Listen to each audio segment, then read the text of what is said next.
Du pape François Fratelli Tutti, suite. Premier chapitre. Ce qui se passe dans notre maison. Les réflexions théologiques ou philosophiques sur la situation de l'humanité et du monde peuvent paraître un message répétitif et abstrait si elles ne se présentent pas de nouveau à partir d'une confrontation avec le contexte actuel en ce qu'il a d'inédit pour l'histoire de l'humanité. Voilà pourquoi, avant de voir comment la foi apporte de nouvelles motivations et de nouvelles exigences face au monde dont nous faisons partie, je propose de nous arrêter brièvement pour considérer ce qui se passe dans notre maison commune. L'accélération continuelle des changements de l'humanité et de la planète s'associe aujourd'hui à l'intensification des rythmes de vie et de travail dans ce que certains appellent rapidation. Bien que le changement fasse partie de la dynamique des systèmes complexes, la rapidité que les actions humaines lui imposent aujourd'hui contraste avec la lenteur naturelle de l'évolution biologique. À cela s'ajoute le fait que les objectifs de ce changement rapide et constant ne sont pas nécessairement orientés vers le bien commun, ni vers le développement humain, durable et intégral.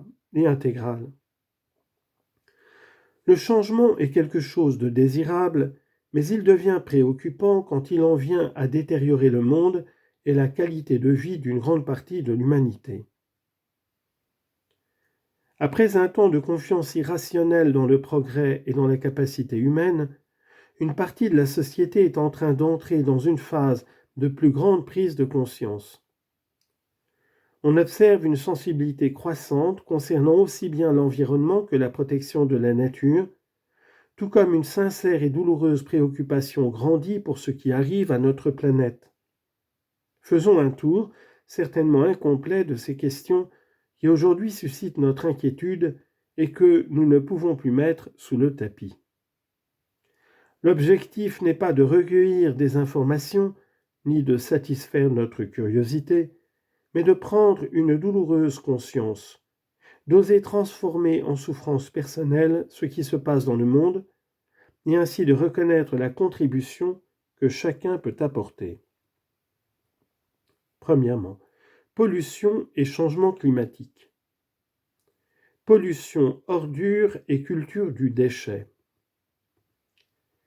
Il existe des formes de pollution qui affectent quotidiennement les personnes.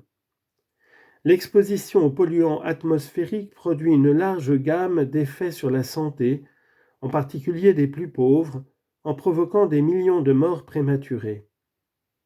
Ces personnes tombent malades, par exemple, à cause de l'inhalation de niveaux élevés de fumée provenant de la combustion qu'elles utilisent pour faire la cuisine ou pour se chauffer. À cela s'ajoute la pollution qui affecte tout le monde, due aux moyens de transport, aux fumées de l'industrie, aux dépôts de substances qui contribuent à l'acidification du sol et de l'eau, aux fertilisants, insecticides, fongicides, désherbants et agrochimiques toxiques en général. La technologie liée au secteur financier, qui prétend être l'unique solution au problème, de fait, est ordinairement incapable de voir le mystère des multiples relations qui existent entre les choses et par conséquent résout parfois un problème en créant un autre.